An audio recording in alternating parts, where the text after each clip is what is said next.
আসসালামু আলাইকুম। জোহা ইবনে মামুন চ্যানেলে সবাইকে আমন্ত্রিত। এই পিৎজাটি দেখতে যেমন লোভনীয়, খেতেও খুব মজার। সবাই পছন্দ করবে, খুবই মজার হয়। ছোট হতে বড় সবাই পছন্দ করবে। ঘরে থাকা সামান্য কিছু উপকরণ দিয়ে তা তৈরি করে নিতে পারবেন। চ্যানেল যদি ভালো লেগে থাকে আমার চ্যানেলটা লাইক ও সাবস্ক্রাইব করে বেল আইকনটা প্রেস করে দিবেন, যাতে নতুন নতুন ভিডিওগুলো দ্রুত আপনার কাছে পৌঁছে যায়। তাহলে এখন প্রসেসটা দেখাই কিভাবে। চলুন। এখানে চুলাতে গরম পানি বসিয়ে দিয়েছি, আর এখানে কিছু গাজর এভাবে স্লাইস করে কেটে নিয়েছি। এখন গরম জলে দিয়ে একটু ভাপিয়ে নেব,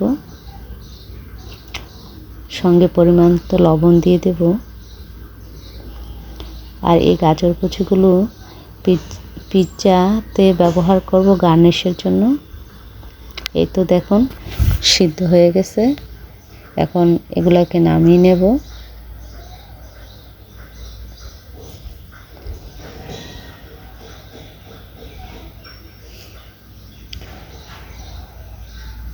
সবগুলো উঠিয়ে নামিয়ে নেব।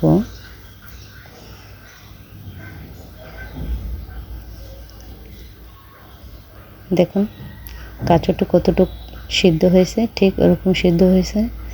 কারণ যখন পিৎজাটা বানাবো তখন সিদ্ধ হতে চাইবে না, তাই আগে সিদ্ধ করে নিয়েছি। আর এখানে কতগুলো বাঁধাকপি কুচি করে কেটে নিয়েছি, গাজর কুচি নিয়েছি। আপনি সবজির নিচে আরও কিছু সবজি অ্যাড করতে চাইলে করতে পারেন। এখানে দুটি সবজি অ্যাড করছি। আর এখানে চিজ কুচি কুচি করে কেটে নিয়েছি।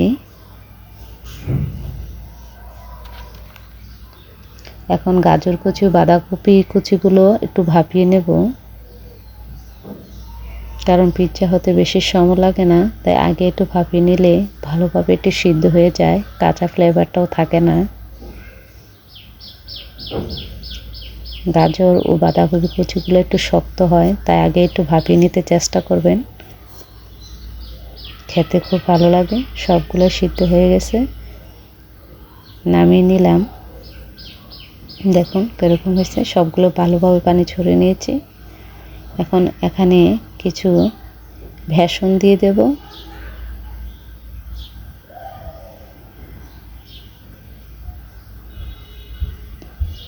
এখানে চাট মশলা দিয়েছি 1 টেবিল চামচ, আর 1 টেবিল চামচ ম্যাগি মশলা দিচ্ছি। আপনারা এগুলো দিয়ে নিতে চেষ্টা করবেন। আর এখানে আদা রসুন জিরা বাটা দিয়েছি। স্বাদ মতন লবণ দিচ্ছি। আপনারা চাইলে যদি মিষ্টি খেতে চান একটু মিষ্টি ব্যবহার করতে পারেন, চিনি। আর এখানে কর্নফ্লাওয়ার সঙ্গে দিচ্ছি। কিছু ধনিয়া পাতাও দিয়ে দিচ্ছি।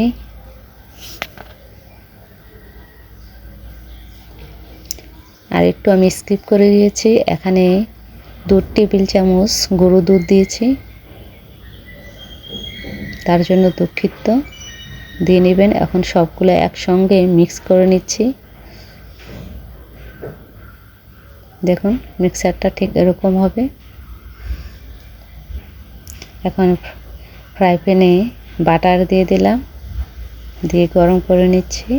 পুরো ফ্রাই প্যানটা গরম করে নেব বাটারটা। এই তো গলে গিয়েছে। গলে যাওয়ার পর এখন গলে রাখা ব্যাটারটা তার মেঝে যতটুকু শেপে নিয়ে দেওয়ার দরকার ততটুকু শেপে দিয়ে দেব। পিৎজাটা বড় চাইলে বড় করবেন, ছোট চাইলে ছোট। ঠিক যতটুকু দরকার আমি ততটুকু করছি, আপনারা আপনাদের মন মতন করে নেবেন। এখন টমেটো পিউরি দিয়ে দিচ্ছি।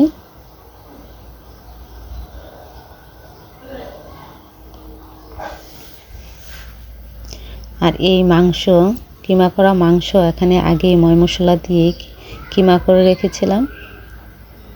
আপনারা যে কোনো মাংস দিতে পারেন। আমি এখানে হাঁসের মাংস দিচ্ছি। কিছু ধনিয়া পাতা দিয়ে দিচ্ছি।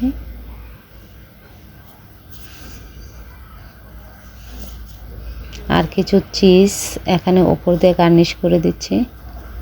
দেওয়ার পর আরেকটা লেয়ার আমি দিয়ে দেব এই তো দেখুন উপর দিয়ে আবার আরেকটা লেয়ার দিয়ে দিচ্ছি। এভাবে আবার একটা লেয়ার দিয়ে দিবেন, লেয়ার দিয়ে ঢেকে দিবেন।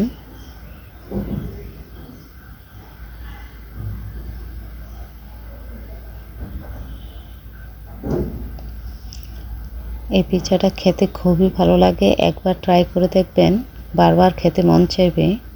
আর এটা খুব অল্প সময়ে তৈরি করা যায়, 5-6 মিনিটের মধ্যে এটা রেডি করে ফেলতে পারবেন।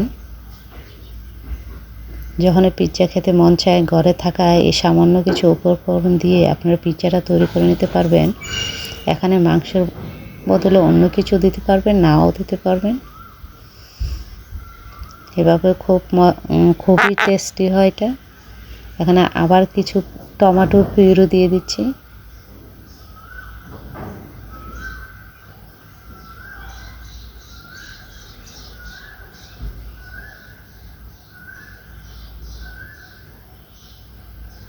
আর এই টমেটো পিউরিটাও ঘরে তৈরি করা, তাই খুবই ঘন। আর সিদ্ধ করে রাখা গাজর স্লাইসগুলো দিয়ে এখন আমি গার্নিশ করে নিচ্ছি। প্রত্যেকটা এভাবে গার্নিশ করে নেব, যাতে দেখতে খেতে খুবই ভালো লাগে। এখানে কিছু পেঁয়াজ স্লাইস করে রেখেছি, পেঁয়াজগুলো দিয়ে দিচ্ছি।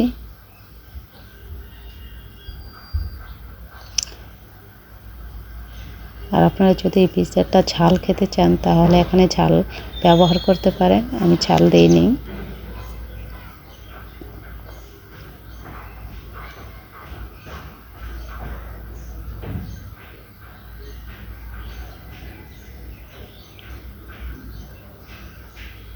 কিছু টমেটোর স্লাইস ও দিয়ে দিচ্ছি।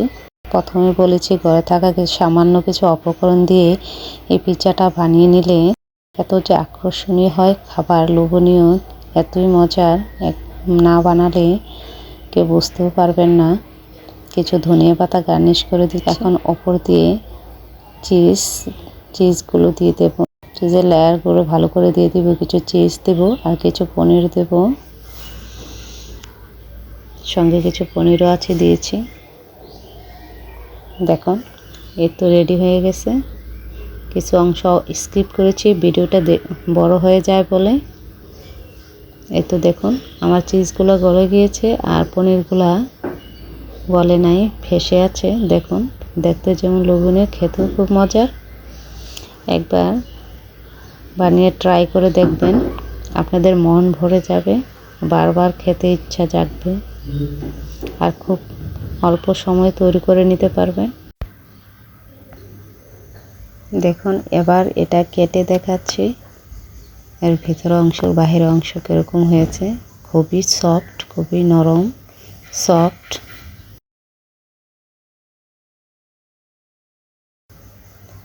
একবার যদি এটা বানিয়ে পরিবার সবাইকে খাওয়ান তাহলে আপনার খানার গুণ গাইতে থাকবে, মুগ্ধ হয়ে যাবে।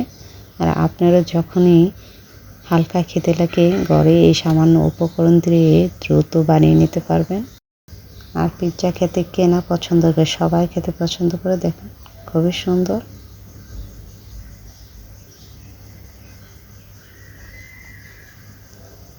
চ্যানেলটি যদি ভালো লেগে থাকে লাইক, কমেন্ট ও সাবস্ক্রাইব করতে ভুলবেন না।